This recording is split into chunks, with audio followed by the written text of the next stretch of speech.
Mr. Page behind me testified that I tried to leave, and the only thing that stopped me from leaving was his supervisor who failed to write a report about this whole thing. Judge Walker declined to rule again and again and again on 4 separate motions to dismiss. He told us an alternate judge would decide. The alternate judge, Judge Moore, declined to rule on the merits. The case was returned to Judge Walker. That is an independent statutory violation separate from the constitutional ones. The state may invoke Hine versus North Carolina. The Hine only saves an objectively reasonable mistake. No objectively reasonable officer in Nevada could believe that recording officers in a public courthouse is a crime, is conduct that is not criminal. And I know this case was a lot for 2 misdemeanors, but these are the depths they'll go to wrongfully convict somebody. So imagine what they'll do for a felony that they're trying to secure a wrongful conviction on. And that's what I'm really concerned about. If y'all will do all of this for 2 misdemeanors, don't mean anything to me, but my liberty and my dignity does. And I'll fight to the end before I let anybody violate my rights. That's it. Mr. It looks like you submitted this on behalf of Las Vegas Corruption Line. So what is Las Vegas Corruption Line?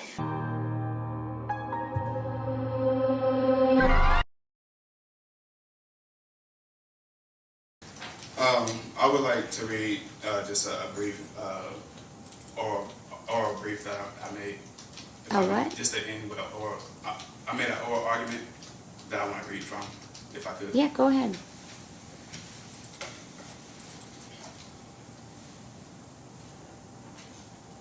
On May 30th, 2025, I was detained inside a courthouse, handcuffed, secured to a bench for an hour, and prosecuted for one reason. The video tells you what that reason was. The video plays Sergeant Speed's own words. Sergeant Speed told me on camera that I was being detained for, quote, illegal recording. Recording in a public courthouse hallway is not a crime in Nevada. It is not a civil infraction. It is not a basis for a seizure. And under controlling 4th Amendment laws and Nevada law on Terry stop statute, NRS 171.123 and obstruction prosecution under 197.190 cannot stand on a detention whose stated basis is conduct that Nevada law does not criminalize. Indeed, see State versus DeCastro, decided in this court by the Honorable Judge Levitt on July 10, 2024. This very district court reversed a misdemeanor obstruction conviction placed on the same statute where the underlying conduct was First Amendment protected activity, recording a peace officer. The fact pattern there is materially indistinguishable from mine. Today, I'm asking this court for 4 things. First, to look at what the officer said in the moment of seizure, not what the prosecutor argued months later. Second, apply Nevada's own Terry stop statute and to the facts of this record. Third, to recognize that the trial was infected by structural error that no harmless analysis can cure. And fourth, reverse the convictions and remain with instructions to dismiss with prejudice. The video frames everything. The first thing this court should do is look at Scott v. Harris. When the appellate record contains video, and that video blatantly contradicts what the trial courts concluded. The appellate court is to view the facts in the light depicted by the video. That rule is under Scott. It is dispositive here, I'm not sure. But because the video shows 3 things in sequence that the city can't escape. First, Marshal Page tells me I cannot leave. Second, Sergeant Spies physically stopped me. Third, Sergeant Spies tells me on camera that I'm being detained for illegal recording. That is the seizure. That is the stated basis. That is the entire universe of facts known to officers at that moment of the detention. The 4th Amendment through Terry v. Ohio requires reasonable suspicion at the moment a stop begins. Nevada has codified that requirement into NRS 171.123. The statute is direct. Section 1, quote, any peace officer may detain a person whom the officer encounters under circumstances which reasonably indicate that the person has committed, is committing, or is about to commit a crime, end quote. Recording in a public hallway is not a crime. It is not a violation. There is no Nevada statute that criminalizes it. NRS 200.650 reaches recording of a private person conversation listening to device. I'm not sure where that applies. Skip that. But Section 3, the same statute is the answer to the obstruction count. I'm sorry. So I'm sorry, my apologies. Listening to me. Under Section 1 of NRS 171.123, the officers had no statutory authority to detain. The stop violated the statute on its face. Section 3 of the same statute is the answer to obstruction count. It says, quote, the officer may detain the person pursuant to this section only to ascertain the person's identity and the suspicious circumstances surrounding the person's presence abroad. Any person so detained shall identify him or herself, end quote. That duty exists only during a stop made pursuant to NRS 171.123. That duty does not float free of that statute. It is contingent on the lawfulness of the underlying stop. That contingency is holding of the Supreme Court's decision in Highville versus 6th Judicial District Court of Nevada. Highville permits a state to compel identification, but only during a traffic stop by reasonable suspicion of a crime, where the predicate stop is unlawful. Highville does not save the prosecution; it forecloses it. And subsection 4, quote, a person must not be detained for longer than reasonably necessary to the effect of the purposes of this section, and no longer than 60 minutes, end quote. The record establishes I was secured to a bench for approximately an hour and actually detained 20 minutes before that 59 minutes started. The detention pressed against and likely exceeded the statutory ceiling. That is an independent statutory violation separate from the constitutional ones. The obstruction predicate falls as a matter of law. The obstruction conviction depends on the legality of the seizure. Davis versus State and Webster are clear. Under a conviction under NRS 197.190 requires lawful discharge of the officer's duties. If there is no lawful discharge, there is no lawful discharge if the officer's stated basis for detention is conduct that is not criminal. The obstruction predicate fails for the same reason the seizure falls. They rise and fall together. The state may invoke Hine versus North Carolina for the proposition that a mistake of law can support a stop. Hine only saves an objectively reasonable mistake. No objectively reasonable officer in Nevada could believe that recording officers in a public courthouse is a crime. The administrative order governing the recording specifies removal, not detention, not arrest, not prosecution. Hine is the floor. The state cannot reach it. This court's own recent precedent confirms this result. I want to direct the court's attention to the decision of this same court on a case that is closely on point. In State versus the Castro, the Honorable Michelle Levitt of this district, sitting in appellate capacity on July 10, 2024, reversed a misdemeanor conviction under 197.190 and 199.280, where the charge conduct was filming a Metropolitan Police officer during a traffic stop. Judge Levitt held that the case was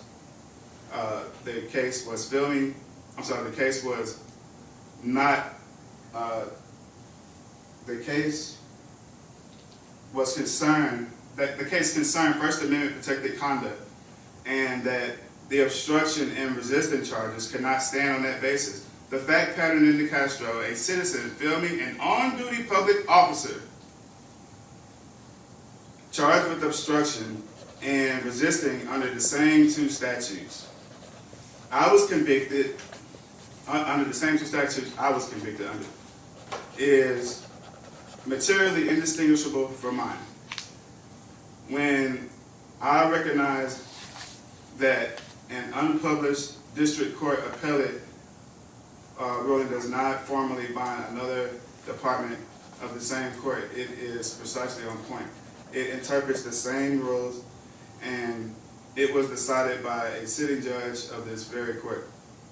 It is persuasive authority of the strongest kind. And from the form I'm addressing on the statute I was convicted for, on the constitutional principle that I'm asking the court to apply. The shifting story is reversible error in itself. The seizure was articulated as illegal recording. That was the first theory.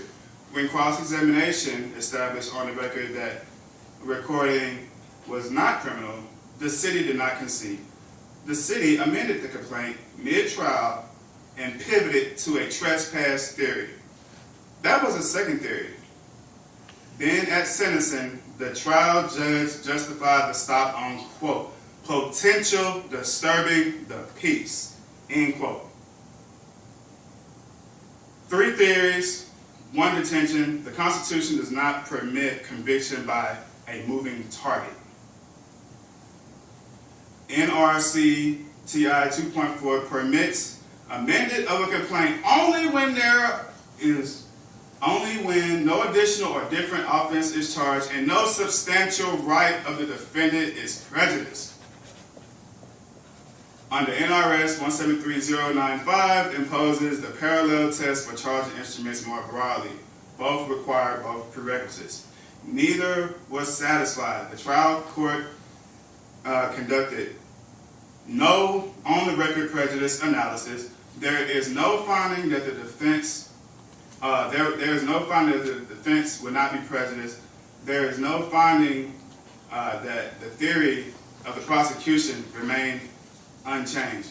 There is no finding that I had adequate notice of the revised basis for liability.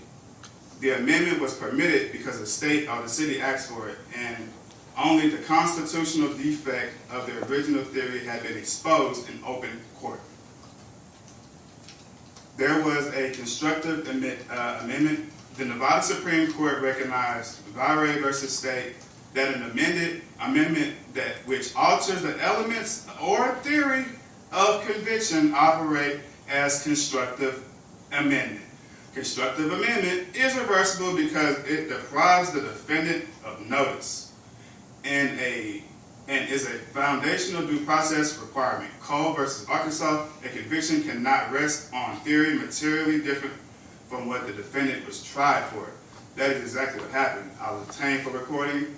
I was charged for obstruction, predicated on that detention.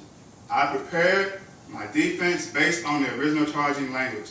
The city altered that language mid-trial after I had a committed defense strategy to remove the constitutional defect. That is textbook for a pattern of constructive amendment.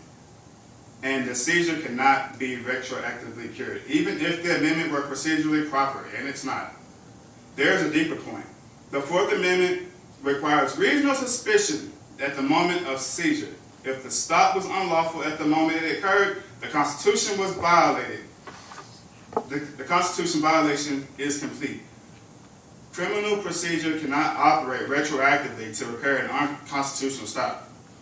Allowing the state to amend the complaint after the constitutional infirmity is exposed converts the trial from an adjudication of legality into a salvage operation.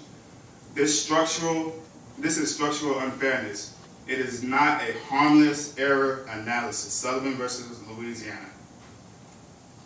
I filed motions to dismiss, lacking probable cause, illegal detention, charging defects, and discovery violations, and First and Fourth Amendment violations. Each was dispositive. I think that's the right word. Each went to whether this prosecution could lawfully proceed at all. Judge Walker deferred rulings. He told us an alternate judge would decide. The alternate judge, Judge Moore, declined to rule on the merits. The case was returned to Judge Walker. I renewed the motions. Judge Walker declined to rule again and again and again on 4 separate motions to dismiss. In my final motion, I asked the court explicitly on the record that if the motion was to be dismissed was denied, an immediate probable cause would be requested in the alternative. That request was denied. No probable cause hearing was ever held. No findings on the legality of the seizure were ever issued. The trial proceeded to conviction on a record in which no court at any stage ever determined that probable cause supported the underlying detention. I asked for an opening statement. The court refused. The prosecutor framed the case unopposed. Your Honor, this is the second denial I asked for and was refused. The prosecutor delivered a full opening statement at the commencement on trial on October 13, 2025. The court did not invite me to deliver one. The court did not ask whether I wished to reserve one. The court proceeded directly into calling the city's chief in case. On November 3rd, when my case in chief began, I explicitly asked to deliver my opening statement. The city objected, claiming that I had that chance earlier, quote unquote. I had no such chance. The court sustained the objection and barred me from making my opening I had been planning to make. This is not a procedural quibble. It is the elimination of half of the adversarial framing function in a bench trial. In Hearing versus New York, the Supreme Court held that denial of a closing argument violated the Sixth Amendment because it deprived the defendant of meaningful participation in the adversarial process. The same logic applies with at least equal force to opening statement, particularly in a bench trial. The judge is the fact finder, the sole fact finder. The judge hears the prosecution framing first.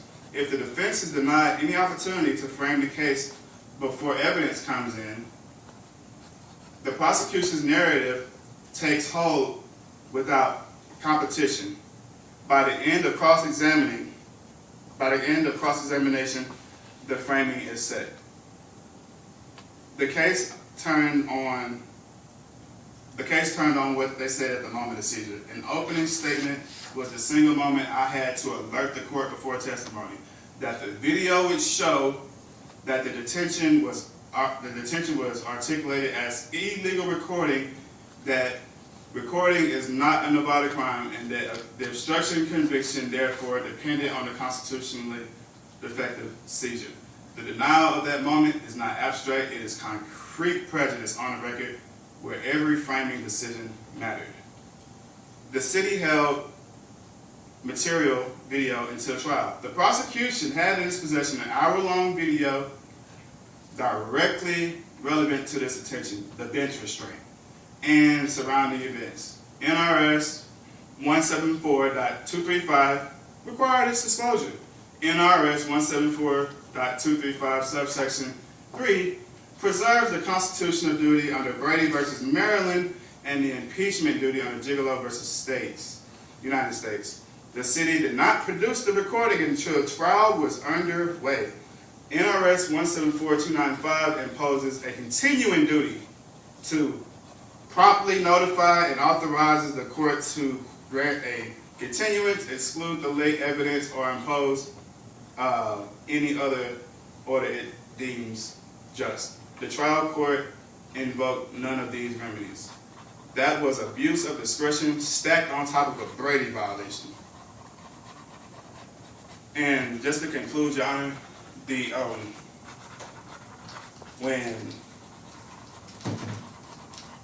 when I asked, when the judge failed to rule on those motions to dismiss, I had to go into a trial with like no type of protection. I mean, the Judge Walker sat up there and I impeached G. Strong on the stand, and they didn't like that at all. And not one officer. Who's they? I'm sorry. Who's they? All of the cops I subpoenaed to be my witnesses, the 7 police officers, which is, I'm sorry, G. Strong. Literally not one officer came to that bench, not to the bench, but Walker's, and testified that I was asked to leave the courthouse. And they all said that I was asked to leave the DA's office. I asked all of them, did I comply? They said yes. And then that's when Mr. Page said that, well, let's just wait here until the AO comes up. At that point, I'm detained. That's what it sounds like. So then I tried to leave. Mr. Page behind me testified that I tried to leave, and the only thing that stopped me from leaving was his supervisor, who failed to write a report about this whole thing, Timothy Spice. And so, Your Honor, I mean, I know I said a lot, and I know this case was a lot for 2 misdemeanors, but these are the depths they'll go to wrongfully convict somebody. So imagine what they'll do for a felony that they're trying to secure a wrongful conviction on. And that's what I'm really concerned about. If y'all will do all of this, for 2 misdemeanors don't mean anything to me, but my liberty and my dignity does. And I'll fight to the end before I let anybody violate my rights. That's it. Okay, thank you very much. I just want to make sure everything, city's good. If Okay. you have any particular questions or like some clarification based upon the record before us. Okay, it's submitted and the court will issue a minute order. Thank you. Thank you very much. You don't have anything else, right? Page 1?